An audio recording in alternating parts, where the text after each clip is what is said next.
Di sebuah akademi kota kedua, Lijiang, upacara kebangkitan kelas yang paling ditunggu, akhirnya dimulai. Para siswa berbaris sangat rapi. Wajah mereka tegak, ada harapan dan juga kecemasan yang campur aduk. Kepala sekolah Luohang memimpin acara ini. Suara tegasnya menggema ke seluruh ruangan, menjelaskan betapa krusialnya proses kebangkitan kelas ini bagi mereka semua. Upacara ini akan menentukan masa depan kalian, tegas sang kepala sekolah, menekankan betapa beratnya pilihan mereka nanti. Kelas petarung seperti pemanggil monster atau mekanik memang terdengar sangat keren. Tapi dia memperingatkan itu butuh sumber daya raksasa, sesuatu yang tidak semua orang mampu bayar. Namun, aura antusiasme tak terbendung saat mimpi memenuhi pikiran para siswa. Ada yang membayangkan jadi petarung buas, siap menghancurkan monster berkeping-keping. Sementara yang lain bermimpi jadi ahli farmasi yang lebih tenang. Semuanya punya cita-cita, meski tak semua berani mengambil jalan berbahaya. Beberapa tahun yang lalu, Eternal hanyalah game seru biasa.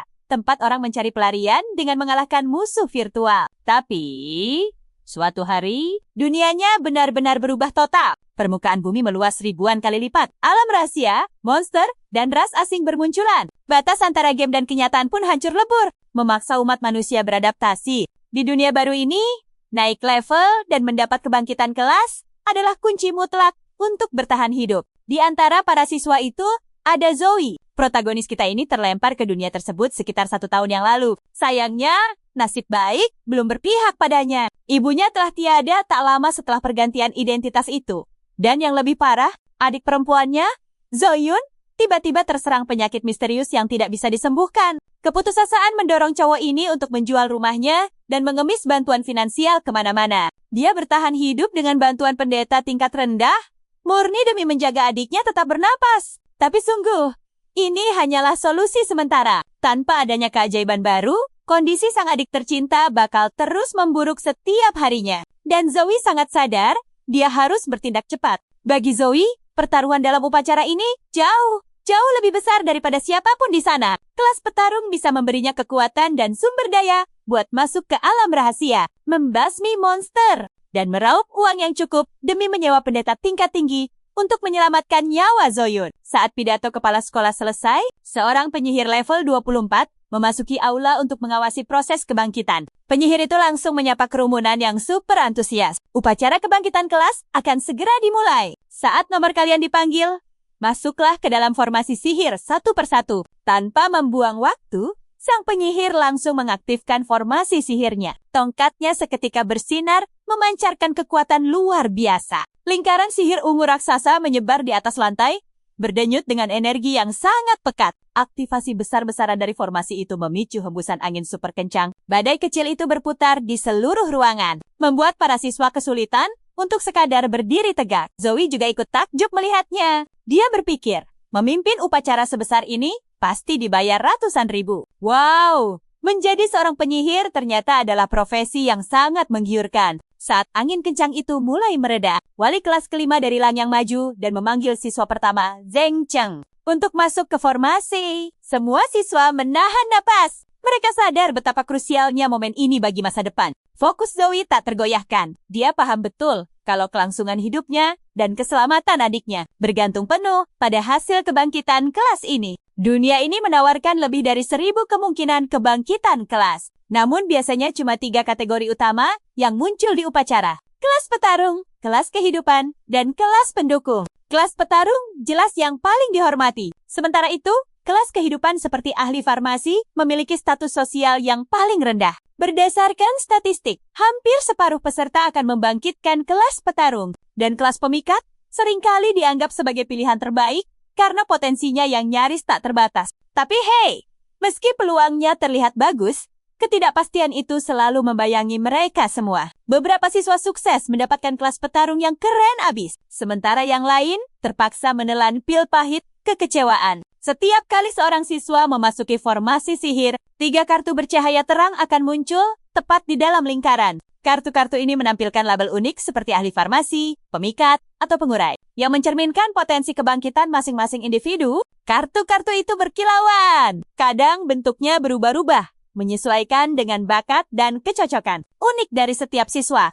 Proses ini sungguh bikin jantungan. Kekecewaan tergambar sangat jelas bagi para siswa yang gagal mendapatkan kelas petarung keren yang sangat mereka harapkan. Akhirnya, tibalah giliran Zoe, nomor 31, dipanggil. Cowok itu melangkah maju. Pikirannya benar-benar terbebani oleh situasi super genting yang sedang dihadapinya saat ini. Teman-teman sekelasnya bersorak bangga saat perwakilan kelas mereka maju ke depan. Prestasi akademik dan statistik pribadi Zoe jauh di atas rata-rata. Gak heran, banyak banget yang mengagumi kemampuannya. Banyak yang yakin dia punya peluang besar buat dapat kelas impian. Tapi sayangnya, semua orang juga tahu, prestasi akademik nyaris tidak ada hubungannya dengan kebangkitan kelas. Keberuntungan dan takdir bermain jauh lebih besar di sini. Sementara itu, ada obrolan menarik di antara para guru. Kangge Chongkana, gimana hasil kelasmu? Berapa yang dapat kelas petarung? Siang membalas datar. 16. Tang Tianjun langsung tersenyum super sinis. 21 muridku tembus kelas petarung, termasuk satu kelas langka. Dia menyombong. Kami sangat siap hadapi ujian tahunan. Rahang Sangyang mengeras menahan kesal. Sebelum dia membalas, jari Tang Tianjun malah menunjuk ke arah Zoe yang sedari tadi dia mematung. Ada apa dengan ketua kelasmu itu? Kenapa dari tadi dia belum masuk ke formasi juga? Otomatis, semua mata langsung tertuju pada Zoe yang kaku di luar lingkaran. Ketegangan memuncak, diiringi bisik-bisik di seluruh ruangan. Kenapa dia tidak bergerak? Terlalu gugup. Tiba-tiba, kalung di leher cowok itu memancarkan cahaya emas yang sangat menyilaukan. Merasa kebingungan, Zoe membuka matanya lebar-lebar dan menatap kalung itu dengan ekspresi sama. Sekali tak percaya. Cahaya emasnya makin benderang, hingga layar sistem mendadak muncul di depannya, membawa serangkaian notifikasi. Mendeteksi energi sistem utama, sistem sedang diaktifkan. Proses pemuatan selesai. Sistem kelas terkuat akhirnya bang. Dan lihat ini, ada paket awal. Bakat Super S+, perlindungan malaikat suci. Zoe sampai mengerjap kaget. Mengucek matanya memastikan ini bukan sekadar mimpi. Tapi layar biru itu tetap mengambang jelas. Saat kesadarannya kembali, pikirannya langsung tertuju pada kalung misterius tersebut. Dia ingat betul beli barang itu dari pedagang jalanan di kehidupan lamanya. Sudah dites macam-macam, tapi hasilnya selalu nihil. Waktu berpindah ke dunia ini, benda itu ikut terbawa. Padahal selama ini dia menganggapnya cuma barang rongsokan tak berguna. Kini kalung itu justru membangkitkan sebuah sistem epik dan memberinya kekuatan di luar nalar. Timingnya sempurna, tepat di upacara kebangkitan. Notifikasi di layar sistem mulai membeberkan kekuatan baru dari perlindungan malaikat suci dengan tingkat luar biasa. S+, afinitas terhadap elemen cahaya, serta kemampuan berbasis kekuatan suci akan melonjak drastis, memperkuat semua jurus dan keahlian di domain tersebut. Di dunia di mana bakat diukur dari F sampai S, peringkat S adalah mitos yang menjanjikan efek kekuatan absolut. Zoe pun sadar, bakat gila ini bakal menentukan jenis kelasnya nanti. Sementara itu di luar, diamnya Zoe yang terlalu lama mulai bikin heboh kerumunan. Teman-teman sekelasnya mulai berbisik cemas. Zoe ngapain sih? Kenapa dia sama sekali tidak bergerak? Jangan-jangan dia gagal membangkitkan kelas? Itu mustahil. Kejadian aneh seperti ini belum pernah terjadi selama ratusan tahun terakhir. Wali kelasnya, Sangyang, mulai terlihat panik luar biasa. Apalagi spekulasi liar kini makin panas tak terkendali. Tiba-tiba langit di atas upacara berubah drastis. Terdengar suara gemuruh dahsyat.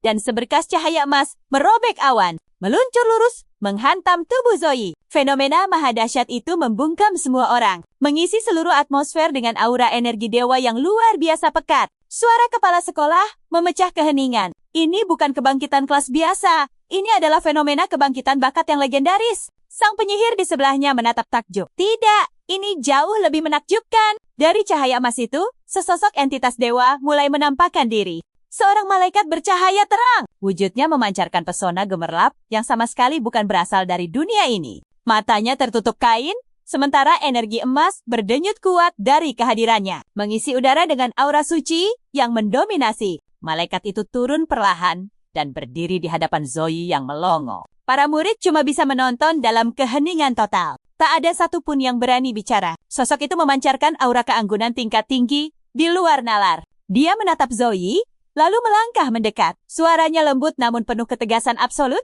menggema kuat membawa otoritas dewa yang sesungguhnya. Cahaya adalah keyakinanmu dan sumber kekuatan utamamu. Di bawah perlindungan tekad ini, cahaya suci akan selalu menjagamu dan menghanguskan segala kejahatan. Aku akan selalu di sisimu, melindungimu. Usai berkata manis, sang malaikat tersenyum dan perlahan memasuki tubuh Zoe. Energi emas langsung meledak di sekitarnya. Simbol-simbol suci bersinar, sangat terang di kening. Dan matanya, seluruh tubuh memancarkan cahaya emas yang super peka. Seolah-olah kekuatan dari surga telah mantap memilihnya. Zoe berteriak saat energi menakjubkan mengalir di tubuhnya. Begitu transformasi menyakitkan itu mereda, fenomena epik baru muncul di depan Zoe. 3 simbol bercahaya mendadak melayang di udara, masing-masing dengan jelas mewakili kelas spiritual yang berbeda. Kerumunan murid yang menonton dari jauh mulai heboh berbisik. Rasa takjub bercampur bingung. Beberapa memegangi kepala, syok melihat hoki yang belum pernah terjadi. Lainnya berspekulasi sangat antusias. Ini sungguh hoki tingkat dewa. Bakat baru di upacara kebangkitan, gila.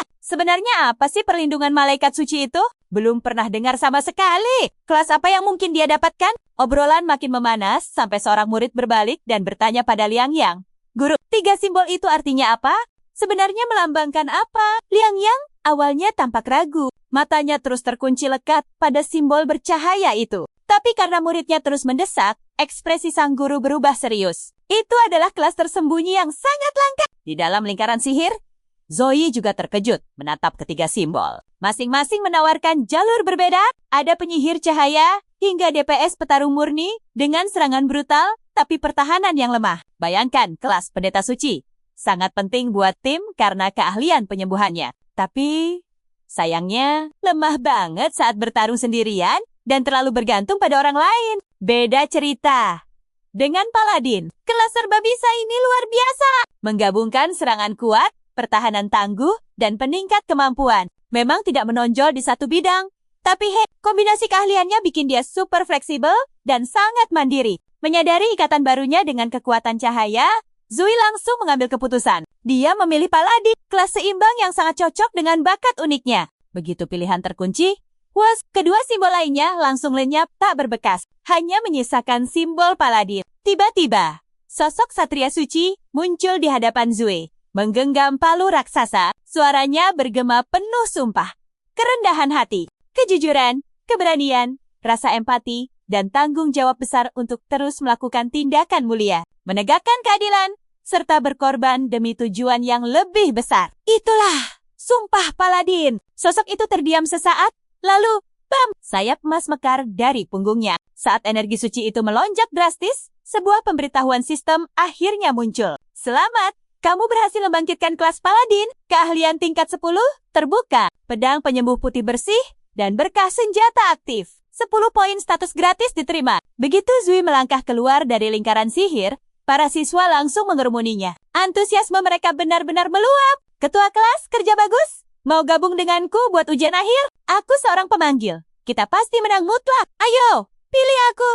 Aku ini penyihir. Kita bakal jadi tim tak terkalahkan. Kehebohan mereka begitu liar sampai guru Liang Yang harus turun tangan membubarkan kerumunan. Guru itu mendekati Zoe dengan tatapan yang penuh ambisi tersembunyi. Zoe, kerja yang sangat luar biasa. Kamu melakukannya dengan sempurna. Sekarang pulang dan istirahatlah. Besok, segera melapor ke ruangan kepala sekolah. Meski begitu, Zoe menangkap kilat keserakahan di mata gurunya. Dalam hati dia bergumam. Ekspresi guru saat ini benar-benar membuat bulu kuduk merinding. Tanpa banyak bicara, Zoe hanya mengangguk dan bersiap pergi. Dia sadar betul petualangan sebagai Paladin dan berbagai ujian berat baru saja dimulai. Sesampainya di rumah, Zoe tak buang waktu dan langsung membuka sistem untuk mengecek status. Nama, Zoe, kekuatan 20, ketahanan 18, kelincahan 17, kecerdasan 15, kelas Paladin. Kebangkitan ini tak cuma mendongkrak status dasar, tapi juga memberi poin gratis. Zoe memutar otak mencari cara terbaik membaginya. Setelah berpikir sejenak,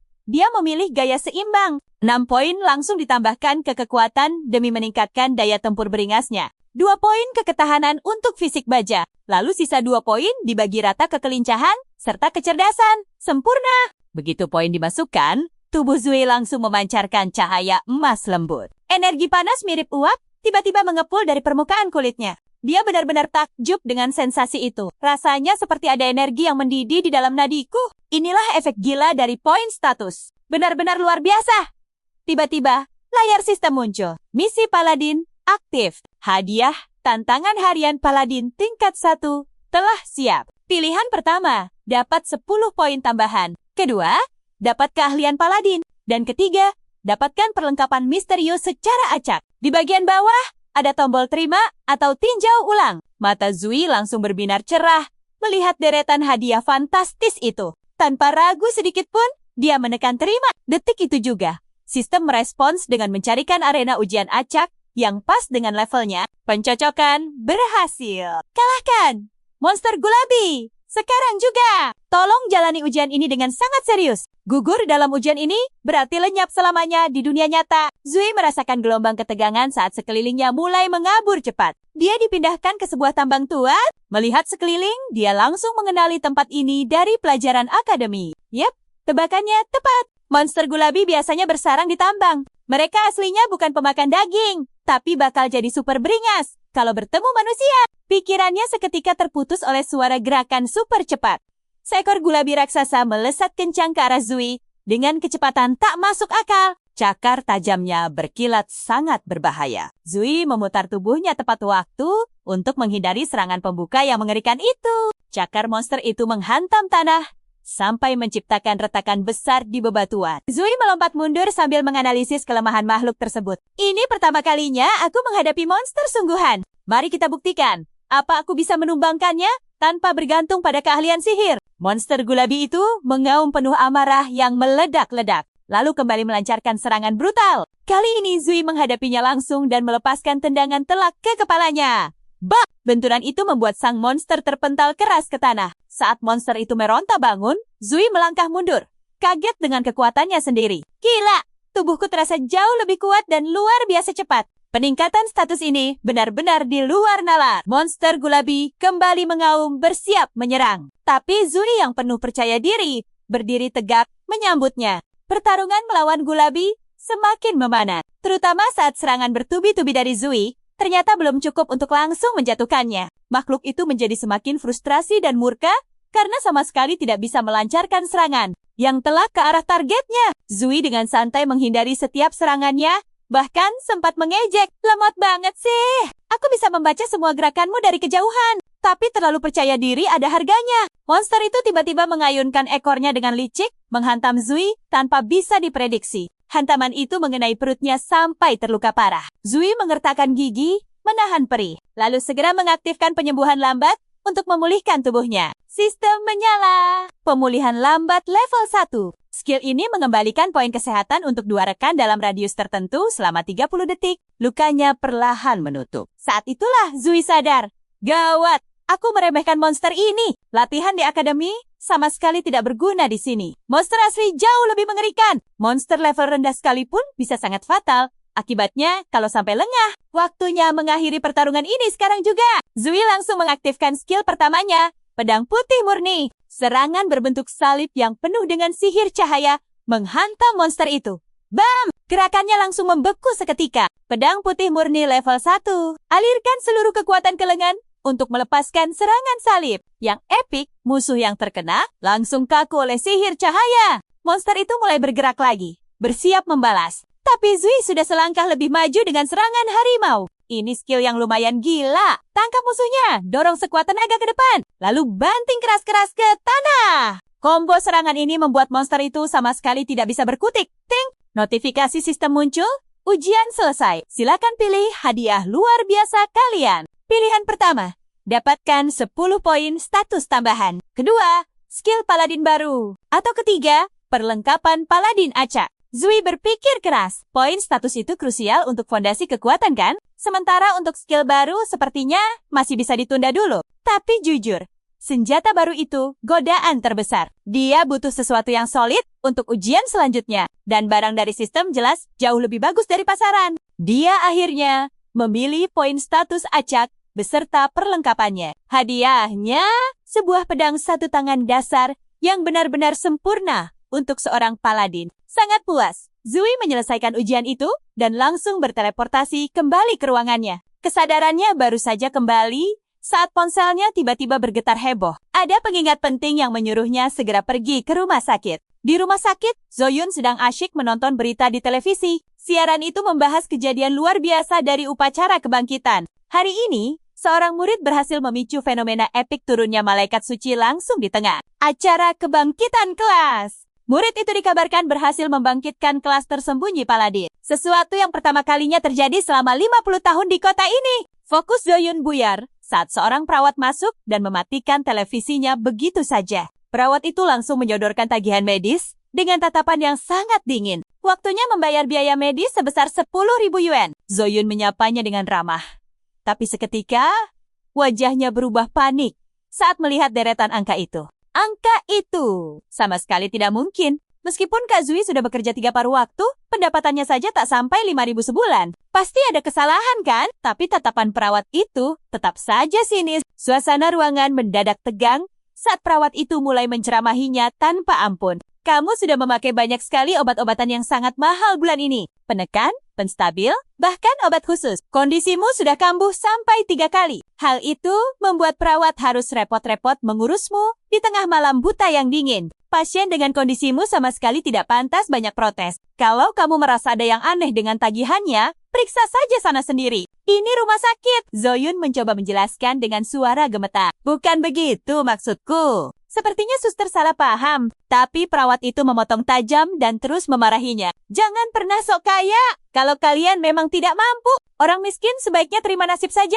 Kalau tidak bisa bayar, jangan menyusahkan. Sebelum Zoyun sempat membalas, sebuah tangan tiba-tiba menepuk pundak perawat itu. Suara yang tenang tapi sangat tegas terdengar. Maaf, saya tidak sengaja dengar. Sepertinya Anda sangat hobi merendahkan pasien di sini ya. Kita lihat apa Anda masih seberani ini di ruang direktur nanti. Perawat itu terkejut setengah mati dan langsung berbalik. Meski terlihat ragu, dia tetap melempar peringatan terakhir. Ingat, kalian harus bayar hari ini juga. Lalu dia melenggang pergi dengan wajah kesal. Zoyun, yang masih bengong, menatap orang asing itu dan bertanya ragu. Hati-hati. Tapi, paman ini siapa ya? Salah satu dari pria itu melangkah maju. Sedikit membungkuk hormat sambil menunjukkan sebuah kartu elit. Kamu pasti Zoyun kan? Saya teman kakakmu Zui. Sementara itu, Zui berlari kencang menyusuri rumah sakit sambil membawa tagihan terbaru. Dia langsung menerobos masuk ke kamar adiknya. Zoyun, aku mau melunasi tagihannya. Tapi tunggu, sistem rumah sakit menunjukkan saldo 100.000 yuan. Apa kamu tahu apa yang sebenarnya terjadi? Wajah Zoyun langsung ceria saat melihat kakaknya datang. Dia menunjuk 2 pria misterius di sudut ruangan yang sedang asyik mengobrol santai. Pandangan Zui beralih ke mereka dengan penuh kebingungan. Lalu salah satu pria itu berdiri dan berjalan mendekatinya. Halo Tuan Zui, perkenalkan, nama saya Zhao Wenbin. Saya adalah sekretaris wali kota. Ada beberapa hal penting yang sangat ingin saya diskusikan dengan Anda. Zui ragu sejenak, jelas menyadari aura berkelas dari pria di depannya ini. Dia langsung sadar betapa tingginya posisi Zhao Wenbin ini. Sebagai tangan kanan, orang paling berkuasa di kota Lijiang. Pengaruhnya bahkan bisa saja melampaui sang wali kota sendiri. Kenapa orang sehebat dia mau repot-repot bicara denganku? Pikir Zui sambil menenangkan dirinya. Lalu membalas jabatan tangan erat Zhao Wenbin. Sepertinya ini bukan tempat yang pas untuk mengobrol. Mari kita bicara di tempat lain. Sang sekretaris mengangguk setuju. Dengan tenang, dia menoleh ke rekannya. Tetaplah di sini dan temani Nona Zoyun. Saya akan segera kembali. Pria itu menjawab dengan sigap. Baik, Pak. Zoyun, yang sama sekali belum tahu soal kebangkitan kelas kakaknya, lanjut bermain dengan sangat gembira bersama tamu kedua itu. Dia sama sekali tak mengaitkan berita malaikat suci itu dengan kakaknya. Sementara itu, Zui dan Zhao Wenbin pergi menuju kafe terdekat yang ramai. Suasana di sana begitu hidup dengan obrolan orang-orang. Di sebuah meja kafe, sekelompok remaja heboh membicarakan kabar viral yang sukses mengubah hidup. Zui, kalian sudah lihat berita gila itu belum? Ada yang bangkitkan kelas tersembunyi di akademi kedua. Teman-temannya langsung merapat penuh antusias. Serius? Siapa orangnya? Gadis itu buru-buru mengeluarkan ponsel, memamerkan foto bocoran rahasia. Namanya Sweet. Wajahnya lumayan mempesona loh. Nah, lucunya, tepat di dekat situ, sang target gosip malah sama sekali tidak sadar. Jaraknya lumayan dekat. Tanpa peduli gosip itu, Zui duduk santai di hadapan Zhao Wenbin. Sang sekretaris langsung bicara. Pertama, selamat ya Zui, membangkitkan bakat perlindungan malaikat suci dan dapat kelas. Tersembunyi Paladin itu pencapaian super luar biasa. Mendengar itu, Zui cuma tersenyum tipis. Saya cuma lagi hoki saja. Zhao Wenbin seketika tertawa pelan mendengarnya. Keberuntungan saja jelas tidak cukup buat dapat bakat sehebat itu. Pria itu lalu meletakkan sebuah benda kecil. Itu kunci brankas bank kota. Dia menjelaskan, wali kota sangat tertarik. ingin investasi agar Zui berkembang tanpa ada gangguan. Kerennya lagi, pihak media juga sudah diinstruksikan tegas untuk tidak ikut campur. Di dalam brankas itu juga berisi stok item kultivasi eksklusif. Tujuannya, buat bantu Zui makin kuat dengan cepat. Semua sumber daya ini bakal krusial buat persiapan ujian. Semua fasilitas ini khusus untukmu, Zui. Kalau ada permintaan lain, santai saja. Zui menatap kunci itu, otaknya berputar. Peluang emas yang sangat langka. Wali kota jelas melihat potensiku dan ingin berinvestasi. Tapi ingat, tentu saja tidak ada yang gratis. Pasti ada timbal balik nanti. Sebelum Zui menjawab, Zoen Bin lanjut, mulai hari ini, tim medis profesional akan merawat Zoyun. Bahkan nih, seorang priest level 36 akan datang jauh-jauh khusus untuk merawat adiknya. Nah, inilah faktor penentunya. Kesempatan menjadi jauh lebih kuat memang sangat menggoda iman. Namun, janji perawatan adiknya bikin tawaran ini mustahil ditolak. Zui langsung mengambil kunci itu. Saya terima. Selamat bergabung. Ini baru permulaan. Dengan bakat hebatmu, pasti bakal ada lebih banyak peluang menanti. Zui mengangguk mantap. Dia paham betul.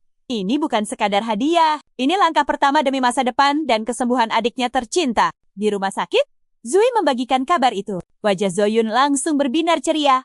Kakak, bakal jadi orang hebat. Nanti, aku boleh jadi istrimu ya? Zui tertawa lepas, lalu mendorongnya pelan. Jangan ngawur kamu, fokus saja sembuh. Tapi Zoyun makin erat memeluk lengannya. Ayo dong kak, tiap kelas kan punya skill khusus. Punyamu apa nih? Pertanyaan itu bikin Zui berpikir keras. Dia mengingat deretan skill paladin miliknya. Ada pedang putih murni untuk menyerang, pemulihan lambat untuk menyembuhkan, dan berkah senjata. Melihat Zoyun yang lemah, Zui memutuskan mencoba skill penyembuhan itu. Dia langsung mengaktifkan jurusnya. Energi cahaya keemasan yang super lembut perlahan mengalir ke dalam tubuh sang adik. Zoyun memejamkan mata dengan senyum damai. Rasanya luar biasa nyaman seperti berendam air hangat. Energi itu meredakan sakitnya. Saat ditanya, gadis itu menjawab dengan gembira. Luar biasa, Kak. Tidak terasa sakit sama sekali loh. Tubuhku terasa jauh lebih kuat, seolah baru diisi ulang energinya. Sensasi kelegaan ini sukses bikin Zui ikut bahagia. Alasan terbesarnya memilih Paladin, ya demi membantu Zoyun.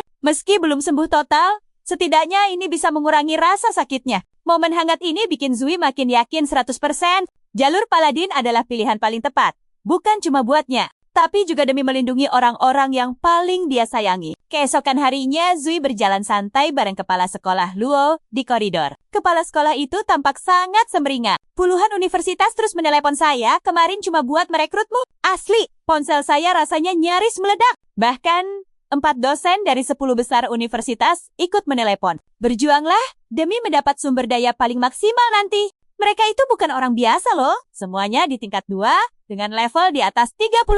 Kalau berhasil, kamu bakal dapat pelatihan terbaik. Zui tampak tertarik. Universitas mana saja memangnya? Universitas Rongyang, Universitas Chuanan, Universitas Anji, dan Universitas Hancheng. Zui langsung menaikkan alisnya penasaran. Lalu bagaimana dengan 3 besar universitas terbaik? Sayangnya, mereka cuma mau merekrut murni berdasarkan hasil ujian akhir. Mereka tak peduli bakat atau jalur khusus. Obrolan berlanjut asyik sampai mereka tiba di ruangan tempat para dosen menunggu. Sebelum masuk, terdengar perdebatan yang sangat sengit dari dalam. Hei, Chuanan itu kan jauh banget dari kota Sungai Li. Kalian kesini naik jet tempur ya?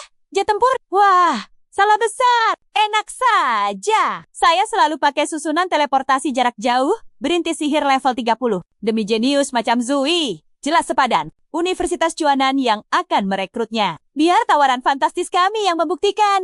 Kepala sekolah Luo Heng hanya tersenyum dan membuka pintu. Para dosen bergengsi itu sudah bersiap. Dan keempatnya langsung menoleh. Kepala sekolah Luo Heng mulai memperkenalkan mereka satu persatu. Ada Zhao Yafu dari Universitas Rongyang, Li Bing dari Chuanan, Juyu dari Hancheng, dan Yuyuan dari Anji Zoi. Langsung membungkuk sopan. Salam kenal semuanya. Para petinggi ini saling lirik sambil senyum puas. Gila kan? Punya kelas tersembunyi. Tapi MC kita ini tetap rendah hati banget. Salah satu dari mereka langsung maju. Gak pakai basa-basi. Langsung ke intinya aja. Kita mau kasih penawaran gila buat kamu. Rongyang berani kasih 2 juta koin Zongxia? Begitu masuk. Ditambah buku keahlian eksklusif buat 3 tipe paladin sekaligus. Mantap kan? Otak Zoe langsung ngeblank sebentar. 2 juta koin di depan mata? Plus buku langka buat paladin? Bayangin aja. Keluarga biasa paling cuma dapat 6.000 sebulan. Tawaran ini benar-benar di luar Nurul alias Nggak masuk akal. Wali kota aja nggak bakal ngasih sebanyak ini. Tapi, sebelum Zoe buka mulut, Libing dari Cuanan ketawa meremehkan. Kuma, sejitu. Cuanan langsung naikin harga. 3 juta di awal, 3 buku eksklusif tiap tahun. Dan dilatih langsung sama Satria level 56. Hening. Ruangan itu langsung senyap total. Zoe sama kepala sekolah Luheng saling tatap. Sama-sama syok berat. Level 56 itu hampir menyentuh puncak dunia, guys. Jadi murid orang sekuat itu. Auto sukses seumur hidup. Baru juga napas, Juyu dari Universitas Hanzheng nggak mau kalah dan langsung lempar tawaran lain. Hanzheng mungkin cuma kasih 2 juta di awal. Tapi dengar ini, mereka bakal kasih materi kultivasi kelas B. Detik itu juga. Mendengar kata materi kelas B, kepala sekolah Luoheng hampir jantungan saking kagetnya. Matanya melotot ke arah Zoe. Seakan bilang, terima aja nak. Karena barang kelas B itu benar-benar harta karun tak ternilai. Saking hebatnya, babi biasa aja bisa jadi monster super kuat kalau pakai materi itu. Semua guru menahan napas, nunggu jawaban Zoe. Tapi plot twist abis. Di luar dugaan semua orang, Zoe menolak semua jalur VIP itu mentah-mentah. Sang kepala sekolah sampai bengong. Hah? Juyu juga kebingungan dan nanya alasannya. Zoe cuma senyum tipis. Saya mau masuk ke 3 universitas top, katanya santai. Mengincar akademi elit seperti Suzongjing dan Modu. Padahal kampus-kampus itu yang terbaik di negara ini. Cuma terima 1.000 murid per tahun. Dan saingannya peri, raksasa, dan ras lain. Dan kita semua tahu, ras-ras itu punya kekuatan bawaan yang jauh di atas manusia biasa. Bersaing sama para monster elit itu rasanya kayak mimpi di siang bolong. Tapi hey, di sanalah MC kita mau berdiri. Dengar itu, Zhou Yafu dari Rongyang langsung ketawa ngakak. Kamu masuk 3 besar. Tiba-tiba, nada suaranya jadi super dingin. Kukira kamu anak pintar, ternyata cuma bocah halu. Aku udah baca profilmu ya. 18 tahun pertama hidupmu itu ampas. Kamu tertinggal terlalu jauh dan gak punya modal buat ngejar. Statusmu lemah. Kekuatanmu cuma standar. Diterima di sana? Jangan mimpi. Kalaupun lolos, kamu bakal jadi pecundang seumur hidup. Sambil ngomong pedas gitu, Yafu sengaja nekan Zoe pakai aura mengerikan. Tekanannya gila banget. Sampai bikin napas sesak. Kalau ini terjadi kemarin, Zoe pasti udah tumbang berlutut. Tapi berkat kekuatan barunya, anak ini tetap berdiri tegak. Menatap tajam meski badannya gemetar. Gak terima muridnya diganggu. Kepala sekolah langsung pasang badan. Dia keluarin auranya sendiri buat nabrak tekanan si Yafu. Maksudmu apa? Yafu, berani-beraninya numpang pamer kekuatan di akademiku. Di sisi lain, Juyu cuma mengamati dalam diam. Dia kagum lihat Zoe bisa nahan tekanan seberat itu. Anak ini beda dari yang lain. Akhirnya, Yafu menarik auranya dan cabut dari sana. Guru-guru lain ikutan pergi sambil ngomel. Perekrutan itu bukan cuma soal bakat, tapi etika juga penting. Sombong begitu nggak bakal jadi apa-apa. Yafu berdecih sinis sambil melangkah keluar pintu. Nggak ada gunanya buang waktu di sini. Kita lihat saja nanti. Tapi Juyu berhenti sebentar di depan Zoe. Kamu punya nyali. Tapi sejujurnya, omongan Yafu tadi ada benarnya. Terlalu banyak monster elit di negara ini. Ras lain juga terlahir lebih superior. Masuk 3 besar itu misi nyaris mustahil. Zoe mengangguk mantap tanpa ragu sedikit pun. Akan kubuktikan kekuatanku langsung di ujian nanti. Sisa waktu cuma 1 bulan. Zoe udah niat bulat buat ngegrinding habis-habisan pakai sistem. Rahasianya sampai mencapai level yang menakutkan. Aku pasti tembus ke sana. Juyu menatap wajah penuh tekad itu tanpa berkata apa-apa. Dalam hatinya dia mikir, udah lama banget gak lihat tatapan api kayak gini. Jadi ingat masa-masa menegangkan di garis depan pertempuran. Kayaknya kedamaian bikin orang jadi lembek. Juyu akhirnya berbalik. Oke Zoe, aku tunggu hasil ujianmu. Sampai jumpa lagi. 1 bulan berlalu, super cepat. Hari penentuan akhirnya tiba. Ketegangan memuncak waktu semua murid ngumpul di depan portal masuk alam rahasia. Dan asal kalian tahu, penguji tahun ini adalah si Iblis Besar. Baru dengar namanya aja, udah bikin lutut pada lemas. Iblis ini orang yang sama, yang bikin ujian paling mustahil 2 tahun lalu. Sampai nilai rata-rata 1 distrik hancur lebur. Siap-siap aja deh. Kalau ujiannya sama kayak kemarin, habislah kita. Para murid berbisik panik. Dan tebak topik utamanya? Tentu saja Zui. Kalian pasti dengar kan? Bayangkan saja, Zui menolak jalur khusus dari 10 universitas bergengsi. Alasannya, dia cuma mau masuk 3 besar. Benar-benar kelewat percaya diri. Jenius sungguhan saja tidak seberani itu. Dia pasti cuma pamer karena punya kelas tersembunyi. Hati-hati, kesombongan bisa bikin dia kehilangan segalanya. Coba saja aku yang ditawari jutaan. dan kursi terjamin. Pasti langsung kuambil tanpa mikir. Sayang banget dilewatkan. Tapi obrolan itu mendadak terhenti total. Zui muncul. Cahaya keemasan memancar kuat dari tubuhnya. Perubahan kekuatannya benar-benar drastis dan gila. Suasana langsung hening mencekam.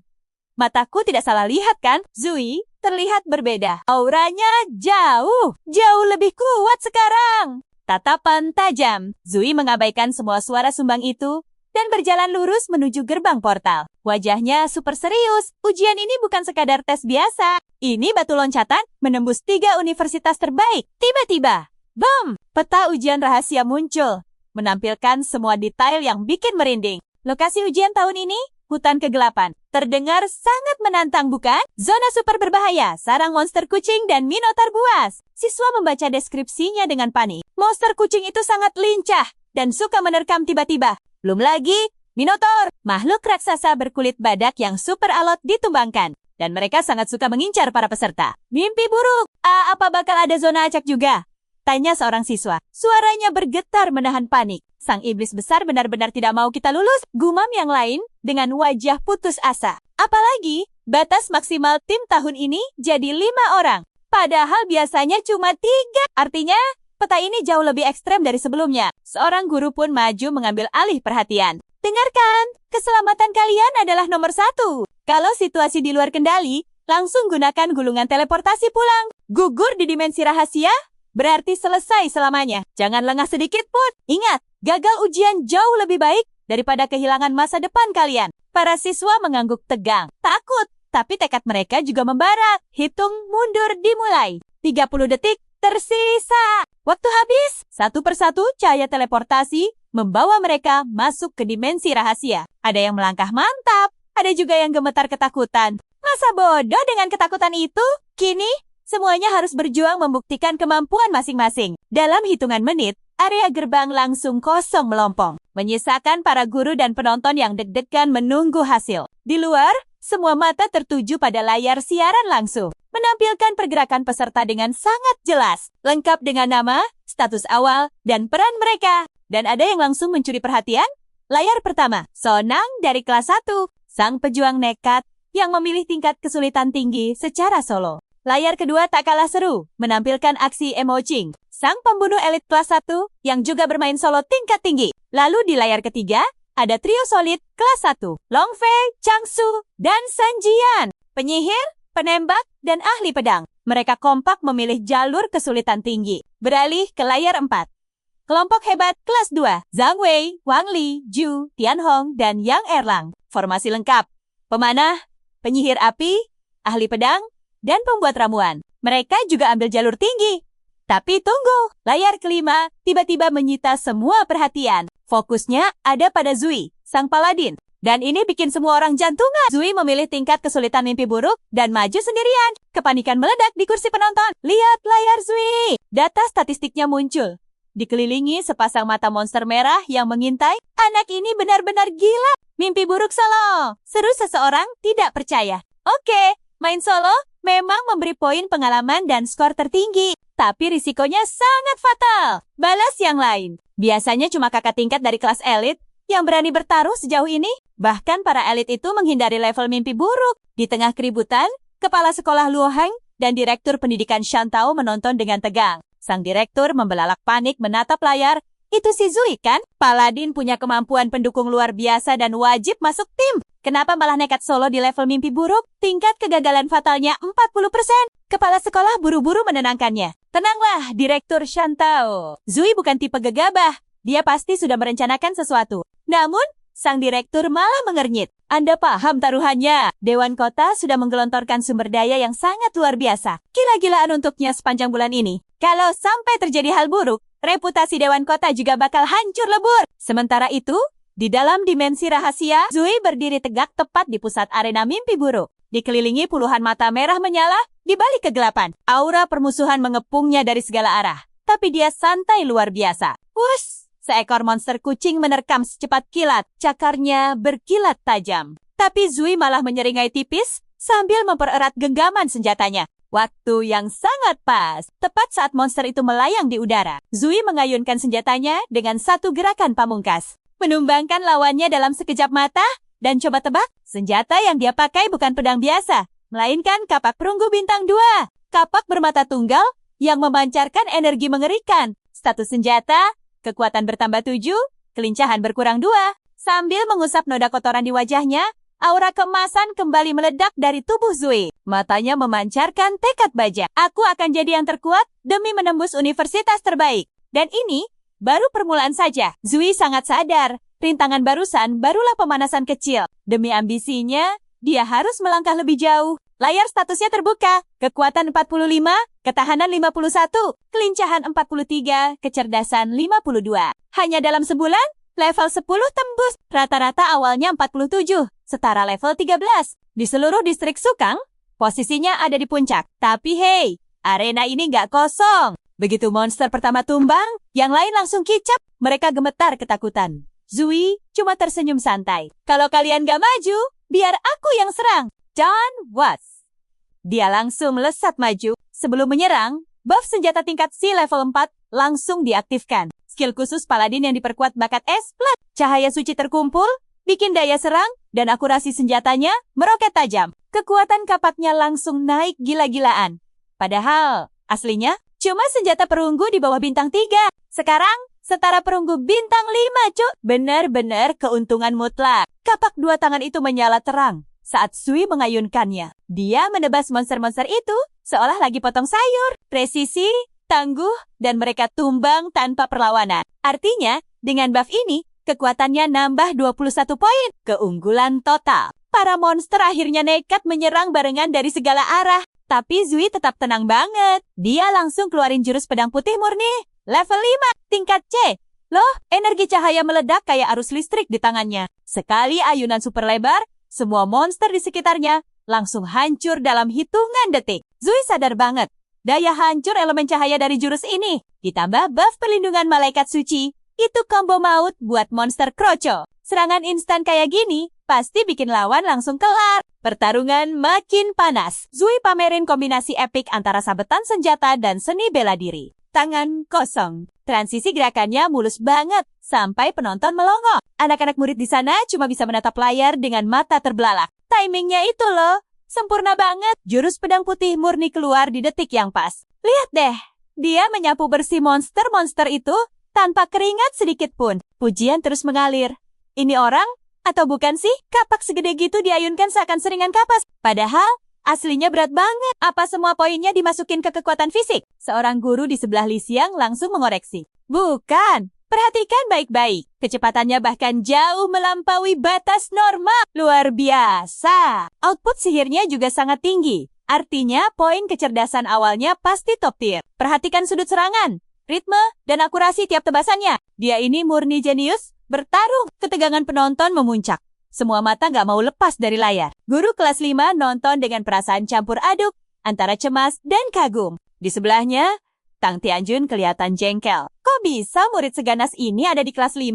Direktur pendidikan mengamati dengan serius. Kecerdasannya memang brilian, tapi sayangnya, cara bertarungnya kurang strategi. Dia buang terlalu banyak tenaga di ronde pertama. Sementara itu, di dalam peta, Zui udah siap menyambut gelombang kedua. Satu kelompok monster baru kembali mengepungnya rapat dari segala penjuru. Pak Direktur menjelaskan, tingkat kesulitan mimpi buruk itu bukan cuma soal seberapa kuat monsternya, tapi jumlahnya yang gak ngotak. Bahkan penyihir hebat pun bisa gagal karena kehabisan energi. Kapak itu bagai pedang bermata dua. Sekarang mungkin terasa ringan, tapi setelah ratusan ayunan, tenaganya pasti bakal terkuras habis. Kekhawatiran itu mulai terbukti saat gelombang monster kucing terus menyerang tanpa henti. Anak-anak murid mulai gelisah. Tapi tebak, Zui tetap santai abis. Kapak di satu tangan, energi listrik di tangan lain. Dia bergerak secepat angin badai. Tiap ayunannya super presisi. Tiap serangan listriknya menghancurkan segalanya. Dia udah kayak dewa badai di arena itu. Satu, lawan semua. Menyapu bersih musuh, semudah membalikan telapak tangan. Tumpukan monster yang tumbang makin menggunung. Sampai akhirnya habis tak tersisa. Tepat saat itu, sebuah portal menuju ronde berikutnya muncul di depannya. Zui sempat kaget sebentar.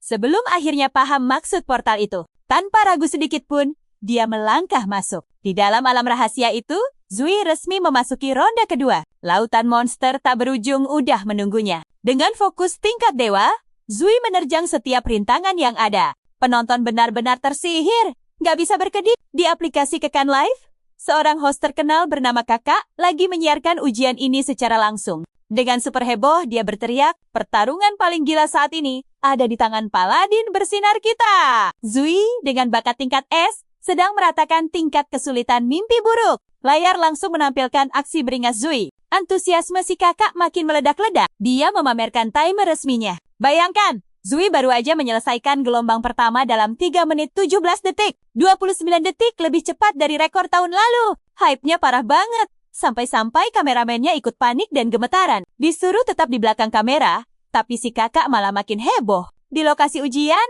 para murid gak berhenti membicarakan Zui. Dia terus menyerang tanpa henti. Tapi kok gak kelihatan capek? Berapa sih poin ketahanannya Zui? Padahal direktur bilang itu cuma buang-buang stamina. Atau jangan-jangan kita aja yang belum paham strateginya Zui. Wah, perdebatan malah makin panas nih. Ada yang ragu, ada yang melongo takjub. Li Xiongyang kelihatan seneng banget. Meski berusaha pasang wajah serius, seorang murid sampai meledek, "Pak, Li, Bapak kelihatan menikmati banget ya." Dia langsung pura-pura memarahi. "Hus, jangan asal ngomong. Fokus ke ujian kalian." Tapi ya, senyum bangganya tetap kelihatan jelas. Di dalam hatinya berbunga-bunga. Sementara di alam rahasia, Zui udah siap memanas di gelombang kedua. Suasana seketika menegang. Zui langsung mengaktifkan skill evaluasi. Waktunya membedah musuh satu persatu. Target pertama, Minotaur level 14 kelas Silver. Dia punya skill mengamuk, serudukan brutal, hentakan perang, dan tubuh super. Perannya jelas, petarung fisik yang super alot dengan daya, hancur luar biasa mematikan. Lalu kedua, ada monster kucing cahaya, level 12 kelas perunggu. Dia menguasai elemen cahaya dan teknik penyembuhan. Gesit banget. Dan bertugas murni mendukung rekan timnya. Ketiga, monster kucing api level 13 kelas perunggu. Jagoan elemen api yang punya serangan bola api super, mematikan. Perannya sebagai penyerang jarak jauh dengan daya hancur area yang luas. Keempat, monster kucing kegelapan level 11. Kelas perunggu dengan skill kutukan dan elemen kegelapan. Perannya krusial, melemahkan lawan sekaligus memberikan kekuatan tambahan pada timnya. Zui membaca status mereka dengan tenang dan mulai menyusun strategi. Setiap monster punya kelebihan, dan kombinasi mereka benar-benar jadi ancaman serius. Otaknya berputar cepat. Tipe petarung pasti maju menyerbu dari depan, sementara si penyembuh menjaga aman dari belakang. Tipe api dan kegelapan bermain sebagai penyihir dengan serangan jarak jauh dan kutukan. Plus, ada Minotaur dengan kekuatan fisik gila. Tunggu, ini bukan sekumpulan monster acak. Ini adalah tim tempur dengan formasi yang super sempurna. Petarung, penyembuh, dan penyihir. Kalau tahap pertama rasanya seperti melawan preman jalanan. Tahap kedua ini murni menghadapi pasukan militer terlatih. Risiko kekalahan meningkat ratusan kali lipat. Para monster tiba-tiba meraung keras bersamaan. Tanda pertarungan epik ini resmi dimulai. Minotaur dan si petarung langsung berlari menyerbu Zui. Sementara itu, tipe api dan kegelapan mulai menyiapkan rentetan serangan jarak jauh. Belum sempat Zui bergerak, monster kegelapan melempar kutukan dan menjebaknya. Penonton seketika panik. Gawat, jagoan kita terkena kutukan. Situasinya benar-benar gawat. Beberapa siswa bahkan menutup mata karena terlalu tegang. Tapi tebak, Zui tetap berdiri santai di arena. Saat serbuan musuh dan bola api makin mendekat, Zui justru tersenyum lebar. Petarung maju, penyihir menyerang, penyembuh mendukung. Kerjasama kalian lumayan juga. Tiba-tiba, bom, cahaya emas meledak dari tangan Zui. Dalam sekejap, seluruh tubuhnya bersinar sangat menyilaukan. Inilah saatnya Zui mengaktifkan skill baru, Salib Cahaya Suci. Sebuah wujud salib cahaya raksasa langsung muncul megah di punggungnya. Energi suci itu mulai menghanguskan semua monster dalam jangkauan.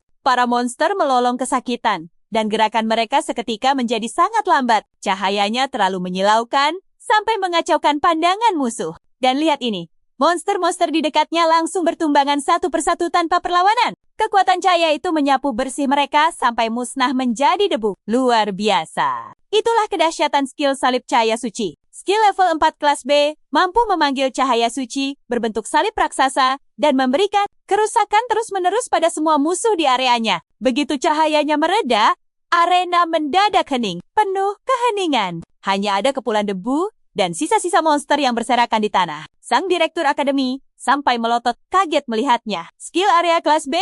Gila! Dia tidak percaya muridnya sudah menguasai tingkat setinggi itu. Sebagai info, bakat dan skill itu terbagi jadi 7 tingkatan. Semakin tinggi tingkatannya, pasti semakin mematikan dan makin langka didapatkan. Sang direktur mulai curiga. Dari mana Zoe mendapatkan skill kelas B itu? Pasalnya, bantuan sumber daya dari pemerintah batas maksimalnya cuma kelas C. Ini membuktikan Zoe menyembunyikan sebuah rahasia besar. Kembali ke arena. Zoe mengangkat kapaknya, menunjuk lurus ke arah Minotaur terakhir. Tinggal kau. Minotaur itu murka dan langsung mengamuk. Dia mengaktifkan mode mengamuk dan pelindung tubuh supernya. Kekuatan serta daya tahannya melonjak gila-gilaan. Monster itu mengeluarkan hentakan perang sampai tanah terbelah. Tapi santai saja. Zoe menghindarinya dengan sangat mudah. Minotaur langsung melancarkan serudukan liar. Serangannya nyaris mustahil dihentikan. Tapi jangan remehkan Zoe. Dia sudah siap. Begitu Minotaur raksasa itu masuk jangkauan, Zoe mengayunkan kapaknya dengan keras. Melepaskan tebasan udara yang super dahsyat. Boom! Minotaur itu terpental mundur 2 kali lipat lebih cepat. Belum sempat dia bangkit, Zoe langsung melesat dan menebas dengan pedang putih murni. Energi emas menebas tubuh raksasa itu. Tapi tunggu!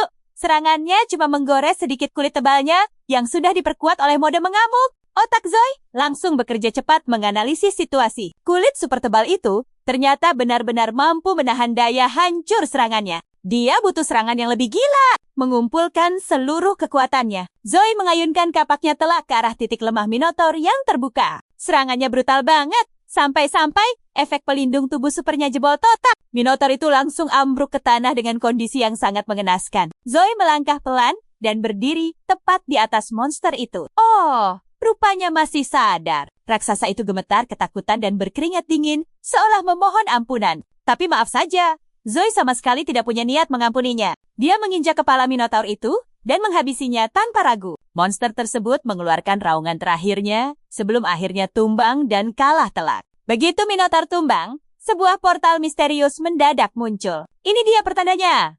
Ronde berikutnya telah menanti. Waktunya melawan bos utama. Zoe menatap portal itu dan langsung melangkah masuk dengan berani.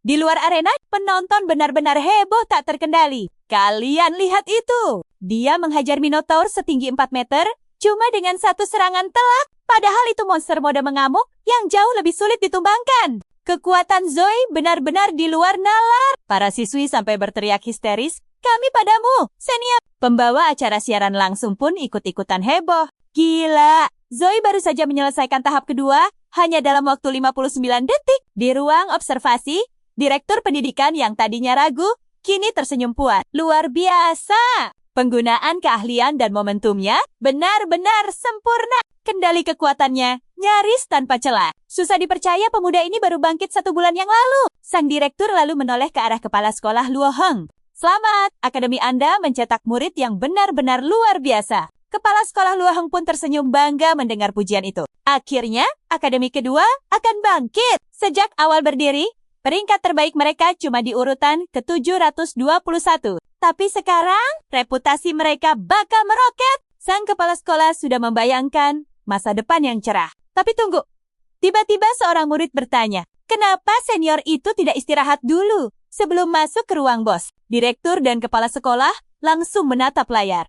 Astaga, Zoe benar-benar sudah masuk ke ruang bos tanpa mengambil jeda sedikit pun. Wajah sang direktur seketika berubah tegang. Ini bahaya. Kehilangan keunggulan karena tidak memulihkan stamina bisa berujung pada kekalahan telak. Tapi Luo Heng mencoba menenangkannya. Dia pasti punya alasan tersendiri. Mari kita pantau saja persaingan sengit di distrik Sukang ini. Persaingannya gila-gilaan. Untuk tembus posisi 100 besar, peserta harus memilih mode mimpi buruk solo dan menyelesaikannya secepat mungkin. Zoe sangat paham soal ini. Dan sekarang, di dalam ruang bos, dia harus berhadapan langsung dengan sang Raja Minotaur. Monster raksasa itu menggeram berat. Manusia berani masuk ke wilayahku? Zoe tetap tenang dan langsung mengaktifkan kemampuan evaluasinya. Raja Minotaur, level 16, tingkat emas agung.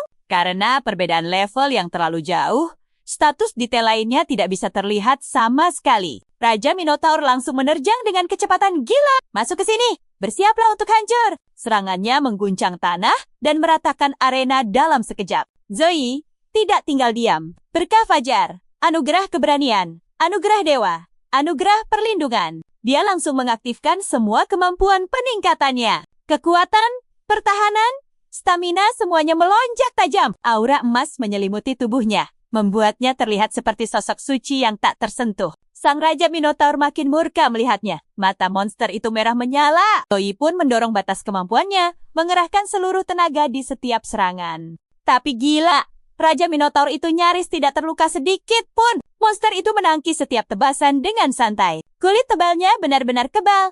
Bahkan terhadap kapak Zoe yang sudah diperkuat 4 lapis. Sial, dengan semua kekuatan penuh ini pun, aku tetap kesulitan melukainya. Batin Zoe sambil menggertakkan gigi saat rasa lelah mulai menjalar. Wujud kebangkitannya ini, walau memberikan daya hancur luar biasa, ternyata menguras energi besar-besaran dan membuatnya kewalahan. Namun, di tengah tekanan gila itu, Zoe berhasil menorehkan goresan kecil di telapak tangan sang bos. Luka sepele itu membuat sang Raja Minotaur mengaum marah. Dia kini semakin bertekad untuk segera mengakhiri pertarungan ini. Raja Minotaur mengayunkan senjatanya, berniat menghancurkan Zoe berkeping-keping. Serangan ini sungguh mematikan.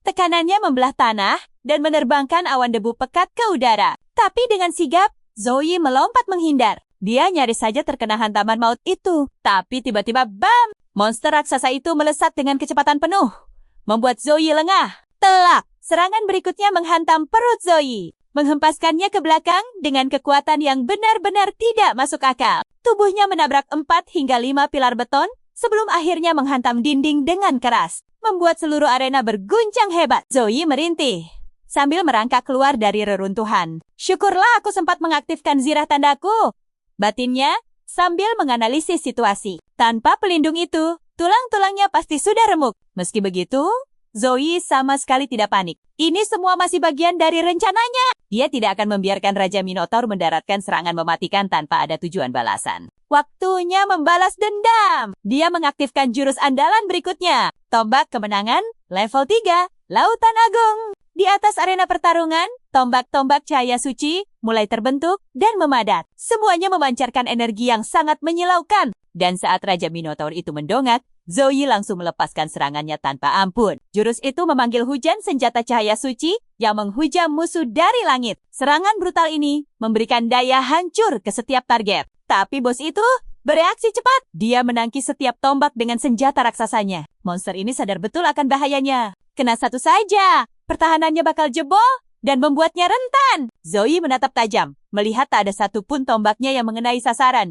Raja Minotaur ini sangat tangkas. Dia menghancurkan setiap serangan sebelum sempat mendekat. Dia memang lebih kuat dariku. Zoe mulai menyadari fakta pahit ini sambil terus menganalisis pergerakan musuhnya. Secara adu kekuatan fisik dan daya tahan, monster itu jelas jauh di atasnya. Zoe sadar, otot saja tidak akan cukup untuk menang. Menguras energi lawan secara perlahan memang bisa jadi taktik, tapi butuh waktu lama. Padahal dia harus berpacu dengan waktu demi posisi pertama. Tidak, ini bukan jalan buntu, pikir Zoe keras. Otaknya terus berputar mencari celah. Ujian ini tidak mungkin dibuat untuk menjebak peserta dalam situasi mustahil. Pasti ada cara lain untuk membalikan keadaan. Meski sudah babak belur dan staminanya menipis drastis, Zoe terus melancarkan serangan tanpa henti. Walau raksasa itu nyaris tak terluka, kegigihan Zoe membantunya menemukan 2 kelemahan krusial. Pertama, pergerakannya mulai melambat.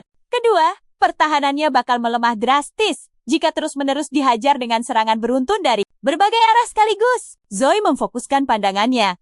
Ada celah. Tanpa ragu, dia langsung menambah kecepatan serangan. Targetnya, lutut si Raja Minotaur. Serangan bertubi-tubi mendarat telak. Monster raksasa itu mulai goyah. Tapi tunggu, sistem tiba-tiba membunyikan peringatan keras. Mana Zoe hampir habis total. Tapi coba tebak, Zoe masa bodoh dengan peringatan itu. Mundur sekarang, jelas bukan pilihan. Dia justru mengerahkan serangan super kuat. Mumpung pergerakan dan pertahanan si Raja Minotaur lagi hancur. Hancurnya. Ini kesempatan emas untuk menang. Penonton di luar, mereka sampai menahan napas. Tegang banget melihat eksekusi strategi Zoe yang benar-benar tanpa celah. Boom! Bam! Raja Minotaur akhirnya berlutut tak berdaya. Sang penguasa ruang bawah tanah itu babak belur, tapi masih nekat mencoba untuk bangkit. Zoe tahu, dia harus bergerak secepat kilat. Celah ini nggak akan bertahan lama. Sementara itu, sisa mananya benar-benar sudah di ujung tanduk. Kalau serangan terakhir ini gagal, habislah sudah. Tapi dia nggak punya pilihan lain. Dia harus mengakhiri semua ini dengan sisa tenaga terakhirnya. Zoe menggenggam senjatanya erat-erat, menarik napas dalam. Lalu, melesat maju bagai peluru ke arah sang Raja Minotaur Semua sisa tenaga dikumpulkan dalam satu tebasan pamungkas. Danshring!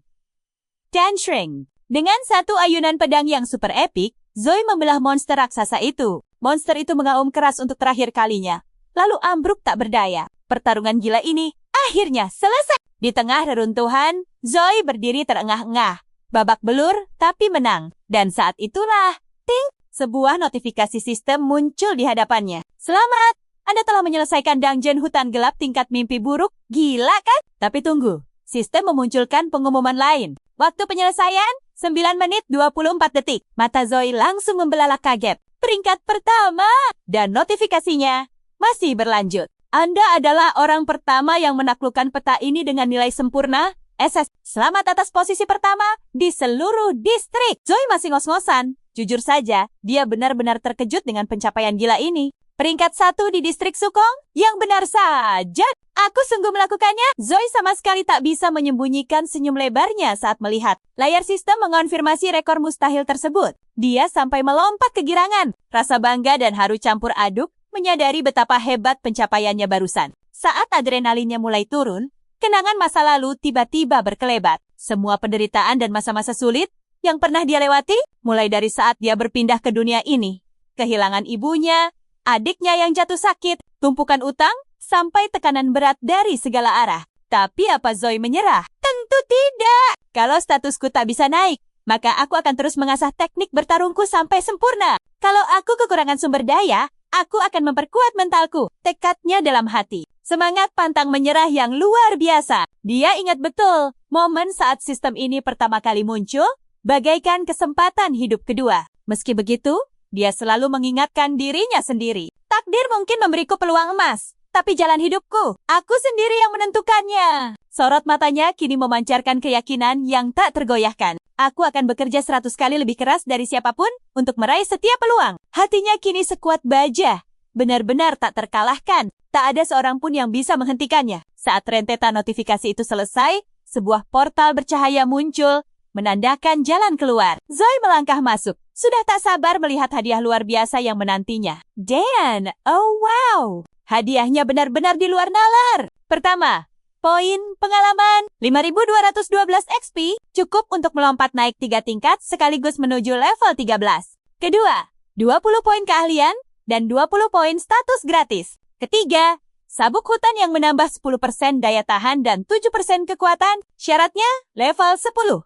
Punya efek peningkatan terus-menerus, plus pemulihan 3 poin kesehatan, stamina, dan mana saat berada di wilayah hutan. Keempat, cincin hutan yang menaikkan 8% kelincahan dan 10% kecerdasan. Kelima, stroberi liar, item spesial untuk memulihkan sedikit mana. Dan yang keenam, 6, kartu raja, Minotaur. Kartu tingkat mas langka yang bisa mendongkrak kekuatan senjata sampai 20%. Benar-benar gila. Zoe menatap takjub deretan item barunya. Sabuk dan cincin hutan itu jelas akan membuat kekuatannya melonjak drastis ke level selanjutnya. Dengan harta karun ini, dia merasa super kuat dan siap melibas tantangan apapun. Begitu Zoe keluar dari portal. Boom! Sorakan penonton pecah menggemakan namanya. Beberapa murid perempuan menjerit histeris menyatakan cinta. Sementara yang lain memujanya bagaikan pahlawan sungguhan. Atau bahkan sesosok dewa.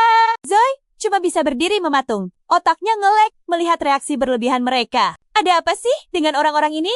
Batinnya kebingungan. Namun, di tengah kerumunan yang heboh itu, Zoe melihat rombongan orang penting sedang berjalan mendekat. Kepala sekolah dan direktur pendidikan tersenyum sangat bangga. Sementara kilat kamera wartawan terus menjepret tanpa henti dari segala arah. Kepala sekolah tertawa gembira dan berkata, "Kamu menaklukkan tingkat mimpi buruk sendirian di bawah 10 menit? Ini sungguh luar biasa.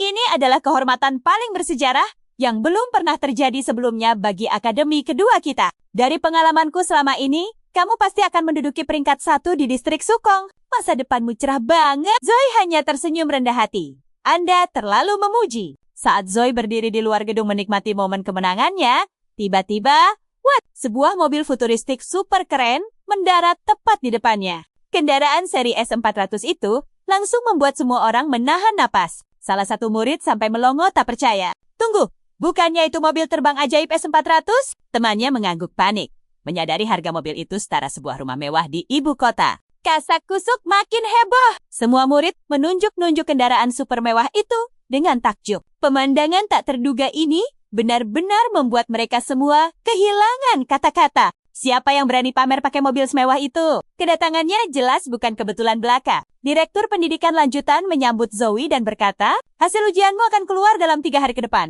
Kami pasti langsung mengabarimu nanti. Sekarang, istirahatlah yang cukup. Zoe tersenyum lega, berterima kasih atas perhatian tulus dari sang direktur. Sang kepala sekolah ikut menambahkan, istirahatlah Zoe dan tunggu kabar baiknya. Transisi, adegan. Kita sekarang pindah ke rumah sakit. Tempat Zoe bersiap menjenguk adik kesayangannya, Zoyun. Sesuai janji, Chia dan Bing sudah mengatur agar Zoyun dirawat di kamar paling mewah. Tim medis profesional memantau kondisinya 24 jam penuh. Zoe masuk lift, disambut sapaan hangat seorang perawat. Halo Zoe, mau menjenguk adikmu ya? Iya, jawab Zoe dengan senyum ceria. Aku bawa kabar super bagus untuknya. Dia menekan tombol lantai 26, tapi saat lift naik, suhu mendadak anjlok parah. Sang perawat mulai menggigil kedinginan sambil menggosok lengannya. Kok tiba-tiba dingin banget? Senyum Zoe langsung luntur. Instingnya berteriak keras, ada yang sangat tidak beres di sini. Ting, pintu lift terbuka di lantai 26.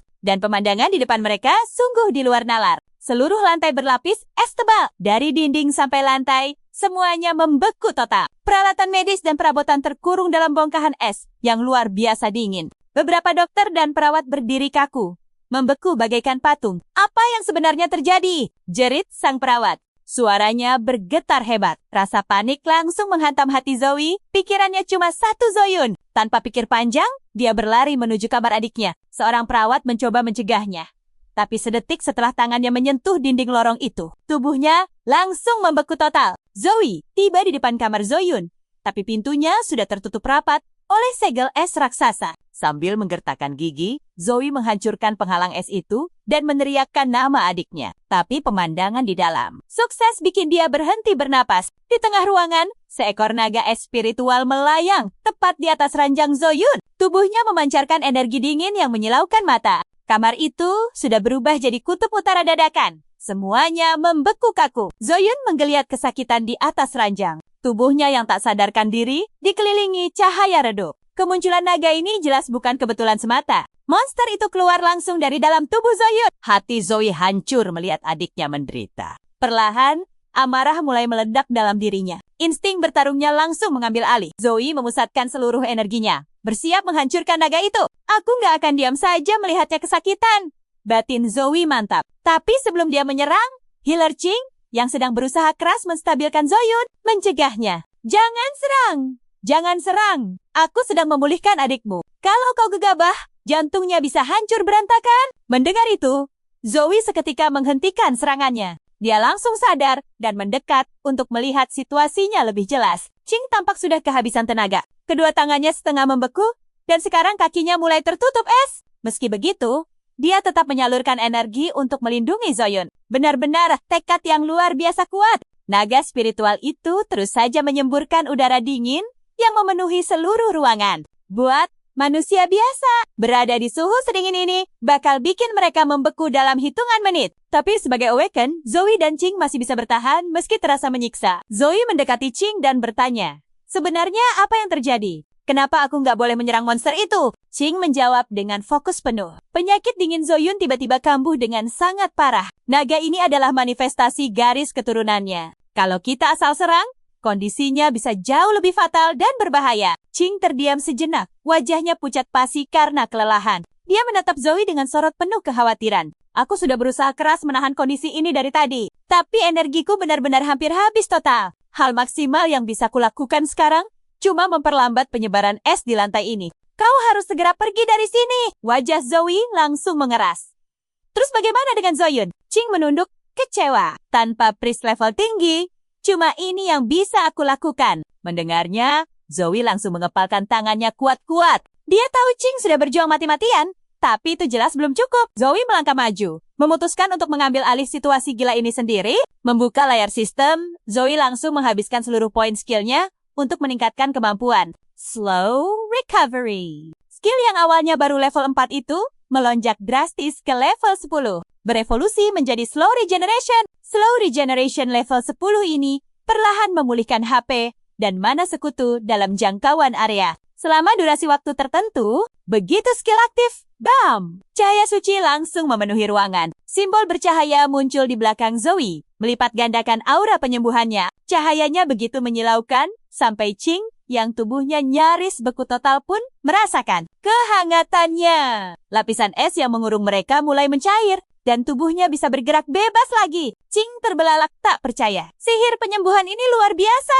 Bahkan jauh melampaui kemampuan priest level 23 sepertiku. Sementara itu, Zoe memusatkan seluruh energinya demi menyembuhkan Zoyun. Cahaya suci itu perlahan menyelimuti Zoyun, melelehkan sisa-sisa es yang mengurungnya. Kondisinya memang mulai membaik, tapi Zoe sadar betul, ini belum menyembuhkannya secara total. Dia menatap tajam ke arah Ching. Biar aku yang urus masalah ini. Cepat, suruh sekretaris Xiaowenbing panggil pendeta tingkat tinggi sekarang juga. Ching ragu sejenak. Jadwal mereka itu padat banget tahu. Jadwal Xiaowenbing baru kosong minggu depan. Kalaupun ditelepon detik ini juga, belum tentu dia bisa datang tepat waktu. Tatapan Zoe langsung berubah mematikan. Bilang ke Xiaowenbing, kalau dia bisa bawa pendeta tingkat tinggi ke sini sekarang. Aku bakal berutang budi tanpa syarat. Apapun yang dia minta, pasti aku penuhi. Ching terdiam kaget, lalu mengangguk mantap. Oke, aku jalan sekarang. Dia pun langsung melesat pergi. Di dalam, Zoe mengerahkan segalanya demi melindungi Zhaoyun. Dia memakai regenerasi lambat untuk meredakan rasa sakit adiknya. Hawa dingin ekstrem yang membekukan ruangan ini, Zhaoyun sudah menahannya setiap malam selama setahun penuh. Zoe sangat mengerti siksaan itu. Dan belakangan ini, hawa dinginnya makin menggila. Tapi dia sama sekali tidak sadar. Kekuatan itu bisa bocor keluar. Gila! Sekarang, seluruh gedung ini pelan-pelan ikut membeku total. Tubuh Zoe sendiri mulai tertutup lapisan es tipis. Ini semua gara-gara amukan kekuatan naga es spiritual yang mengerikan. Kondisinya memburuk? Jelas.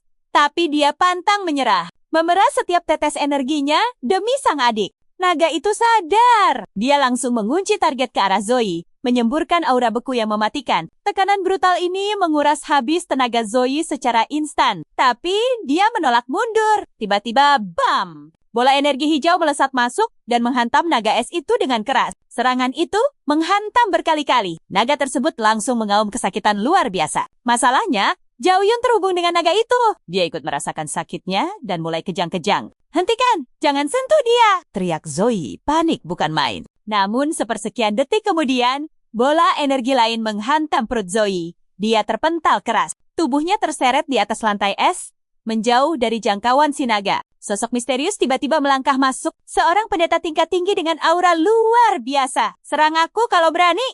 Ucapnya tegas. Naga es yang mengamuk itu langsung menerjang. Tapi sang pendeta sudah sangat siap. Gerakannya kilat dan super akurat. Dia menembakkan serangan ajaib layaknya senjata kelas atas. Setiap serangannya berubah menjadi rantai magis yang mengikat si naga. Hewan buas itu meronta hebat.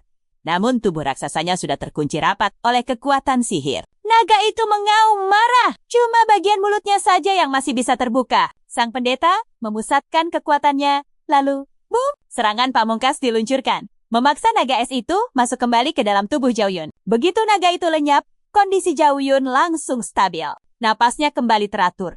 Dan ekspresi kesakitan di wajahnya benar-benar hilang. Zoe yang masih sempoyongan menatap lega adiknya yang sudah tenang. Pendeta hebat itu kemudian mencairkan es di seluruh ruangan. Mengembalikannya ke kondisi semula dengan sangat mudah. Dia menoleh ke arah Zoe.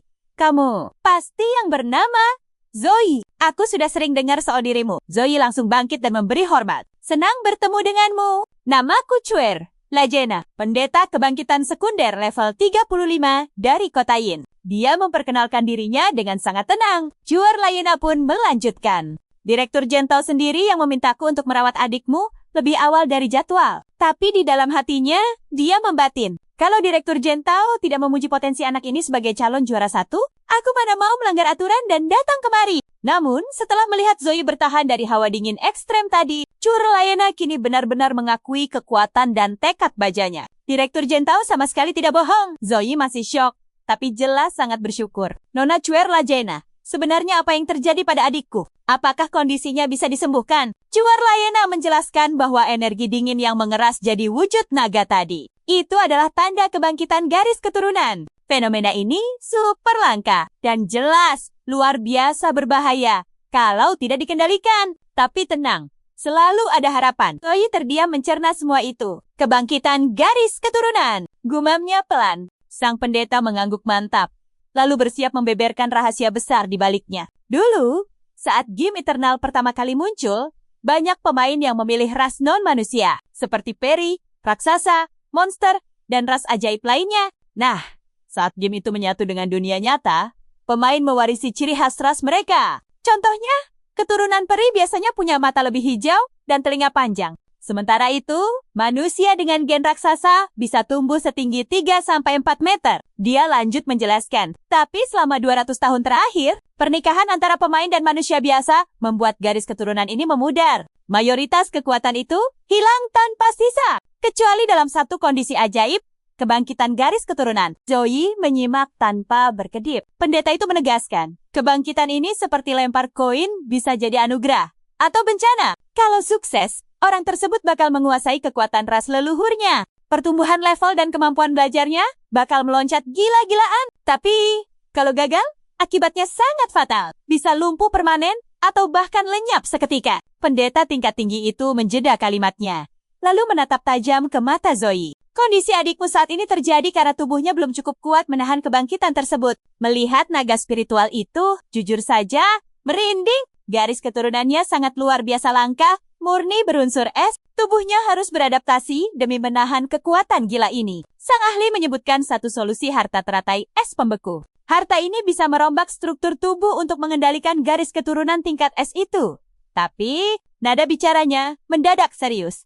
Barang ini benar-benar super langka. Terakhir muncul di pelelangan 30 tahun lalu. Terjual 1,3 miliar ke seorang pembeli misterius. Jantung Zoe seakan berhenti berdetak. Mendapatkan harta sehebat itu, rasanya sangat mustahil. Sang ahli bersiap pergi, lalu menoleh pelan. Masih ada satu pilihan lagi, jurus penyegel agung. Teknik ini akan menyegel kekuatan adiknya agar tidak meledak. Tapi dengar, bayarannya sangat amat mahal. Boyun tidak akan pernah bisa naik level lagi untuk selamanya. Semua penjelasan tadi benar-benar menghantam batin Zoe dengan sangat keras. Dia hanya duduk sendirian di ruangan itu, menatap Zhao Yun Nana. Ponsel tergenggam erat di tangannya, sementara pikirannya melayang pada berbagai skenario terburuk. 3 bulan.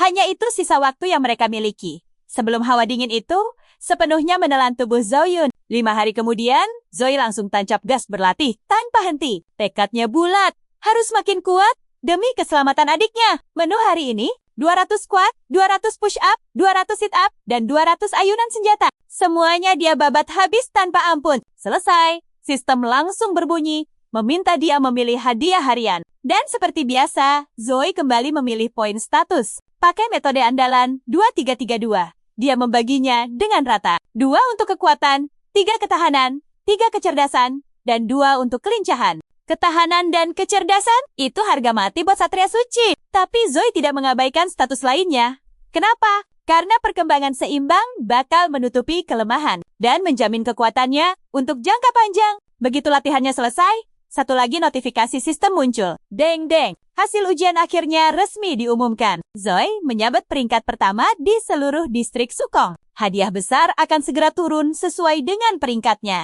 Mata Zoe langsung membelalak lebar saat deretan hadiah itu mulai bermunculan satu persatu. Pertama, jurus tingkat ilahi tangan tuan. Jurus pendukung dan penyembuhan legendaris yang memberi efek positif super kuat secara instan. Kedua, item sakti jurus pengusir roh luar biasa. Jurus sekali pakai super langka yang mampu mengusir atau memurnikan entitas spiritual tingkat tinggi. Ketiga, jurus area mematikan, hukuman cahaya, serangan elemen cahaya super destruktif yang bakal menghujani musuh dalam jangkauan yang sangat luas. Keempat, 30 poin status gratis. Kelima, 30 poin keahlian. Saat Zoe masih melongo melihat ini, kehebohan prestasinya mulai viral di mana-mana. Berbagai media massal langsung meledak dengan berita tentang kuda hitam dari distrik Sukong ini. Semua tajuk utama menyoroti kemenangan gila Zoe. Apalagi mengingat level awalnya yang sangat rendah saat memasuki area rahasia. Para pembawa berita juga heboh membahas fenomena malaikat suci saat kebangkitannya. Bukti nyata kalau dia memang sangat luar biasa.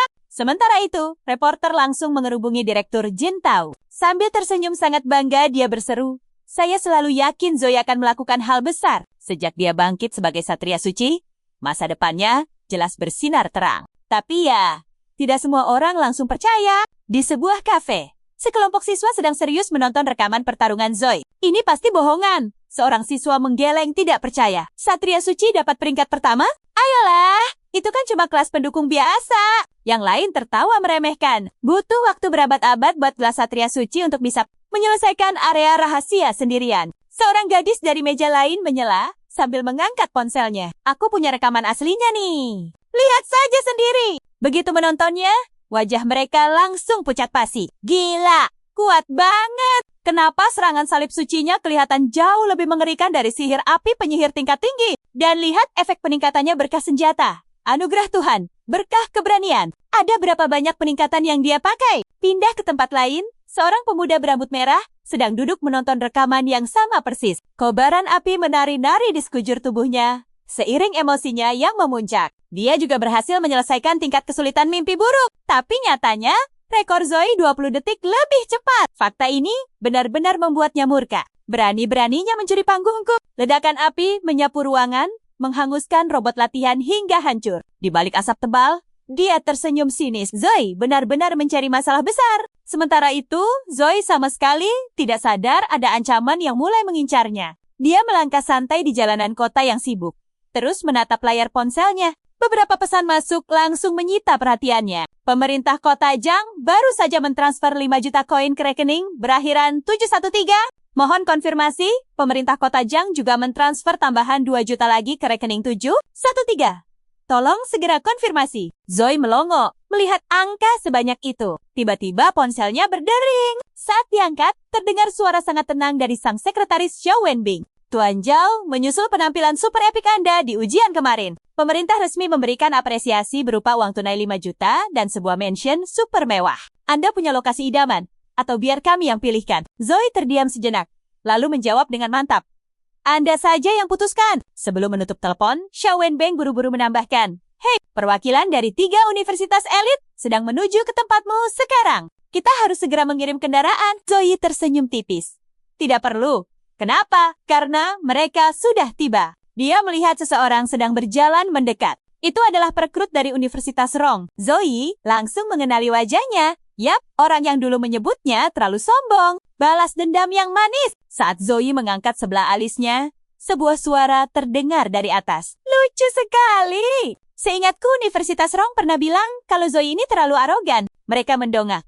Tebak apa? Ada pria turun dari helikopter dengan gaya yang super pamer. Dan sekarang dia datang memohon untuk merekrut. Kenapa tiba-tiba berubah pikiran? Perwakilan Universitas Rong tampak kesal. Jaga bicaramu. Itu murni kesalahan Zhou Tianfu. Dan asal tahu saja, dia sudah dipecat. Pria itu menatap Zoe. Dengar, kalau kamu masuk Universitas Rong, kami akan memberimu 4 juta di muka. Tawaran yang gila. Tapi sebelum Zoe menjawab, perwakilan Universitas Modi tertawa meremehkan.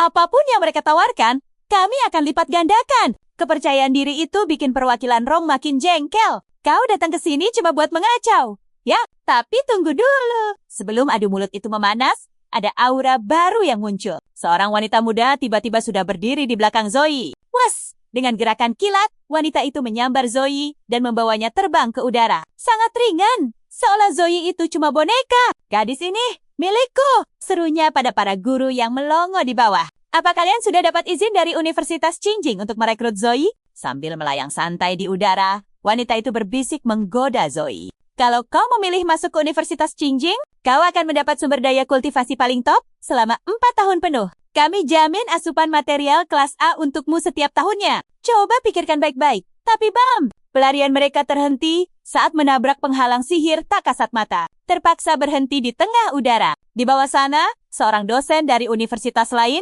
berdiri santai. Ternyata dialah yang memasang pelindung itu demi merebut kandidat terbaik kita ini. Dengan senyum sinis, pria itu mulai bicara soal sumber daya, sejarah, dan reputasi. Apapun yang ditawarkan Qingjing, Universitas Sukong pasti bisa memenuhinya. Jadi, tidak perlu terburu-buru begitu. Persaingan antar kampus ini makin gila. Saat perwakilan Universitas Modi tiba-tiba muncul lagi. Kali ini, menaiki sebuah papan terbang. Dengan penuh gaya, dia ikut nimbrung obrolan. Kuda bisa dibawa ke sungai, tapi kalian tidak bisa memaksanya minum, bukan? Sindirnya sambil menatap guru Universitas Qingjing itu. Setelah itu, Dia langsung menoleh cepat ke arah Zoe. Zoe, dengarkan ini. Kami tidak hanya akan memberimu sumber daya kelas A setiap tahun, tapi kami juga akan memberikan perlengkapan tingkat emas setiap tahun. Ini adalah tawaran fantastis yang sama sekali tidak bisa ditandingi oleh kampus lain. Manapun, merasa tersudut, dosen dari Universitas Qingjing itu terlihat sangat kesal. Dia menurunkan Zoe ke tanah,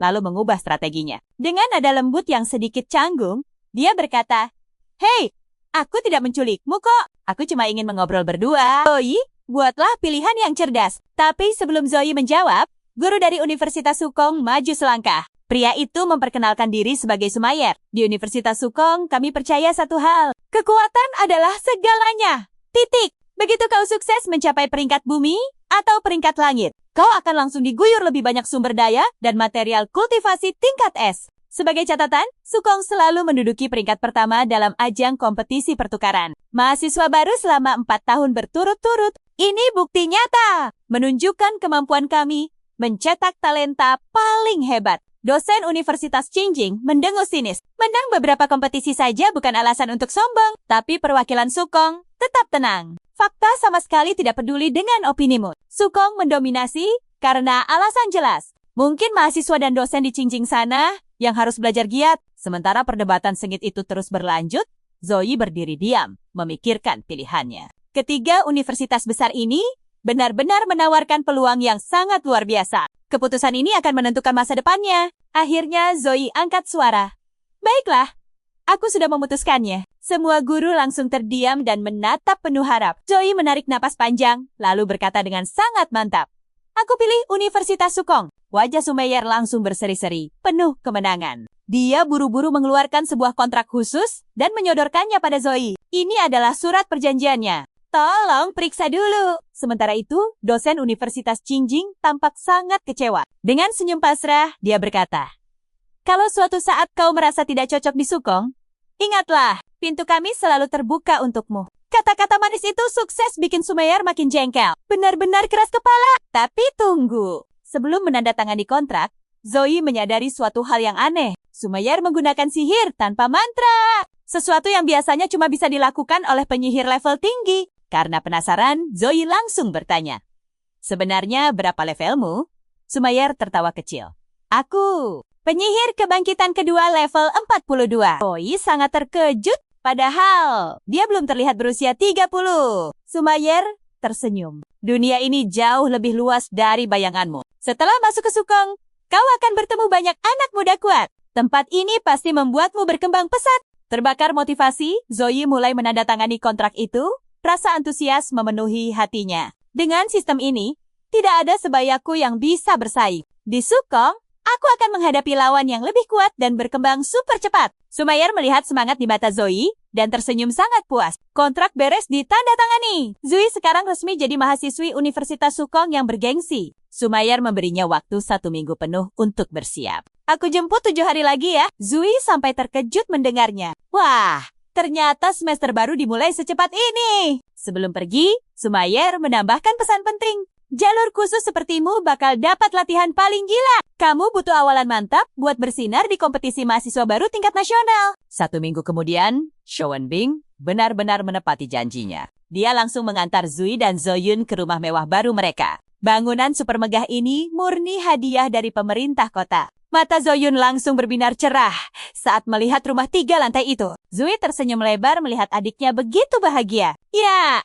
inilah bukti nyata dari hadiah fantastis dari pihak pemerintah kota. Showen Bing menjelaskan detail 3 lantai itu. Lantai 2 punya ruang latihan khusus yang keren. Lalu, lantai 3-nya ada balkon luas dan area santai yang super nyaman. Total luasnya sekitar 1000 meter persegi. Silakan istirahat dan nikmati rumahnya. Sumayer akhirnya datang menjemput tepat di depan rumah mewah itu. Sebelum masuk mobil, Sui menoleh menatap Zoyun. Ingat ya, langsung telepon kakak kalau ada masalah sekecil apapun. Dan jangan lupa minum obat dari Profesor Liena setiap minggu. Biarkan King memeriksa kondisi kesehatanmu setiap hari ya. Showen Bing bakal bantu mengurus sekolahmu dalam beberapa hari lagi. Dengarkan kata-katanya ya. Zoyun malah cemberut lucu dan pura-pura tidak mendengar. Zui tersenyum geli, lalu mencubit pipinya dengan lembut. Dengar tidak? Iya, aku mengerti kok. Zoyun menjawab dengan nada manja. Zui menghela napas, memeluk adiknya erat sejenak, lalu melangkah masuk ke mobil. Saat mobil mulai bergerak, Sumayer bertanya penasaran. Ini pertama kalinya kamu pergi jauh kan? Zui mengangguk pelan.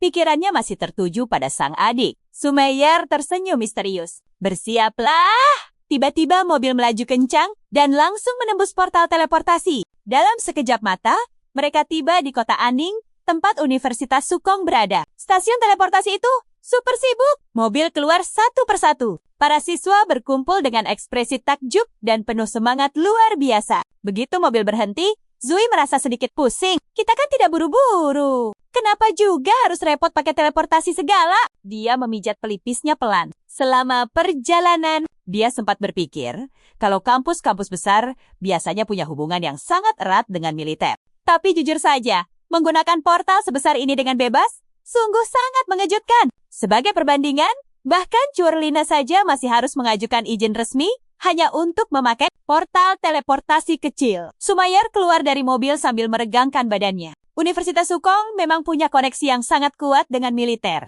Makanya kita sengaja bangun portal super besar tepat di dekat kampus. Sangat aman dan pastinya praktis. Zui perlahan turun dari mobil dan matanya langsung terbelalak takjub. Universitas Sukong benar-benar di luar nalar. Kampus raksasa ini membentang di pegunungan indah. Dengan arsitektur unik yang tersebar di mana-mana. Ribuan siswa dan makhluk dari berbagai ras memenuhi area. Ada raksasa, manusia serigala, bahkan makhluk beraura misterius, berbaur santai dengan manusia. Suasananya begitu hidup dan berwarna. Benar-benar menunjukkan keberagaman kampus ini. Wah, keren!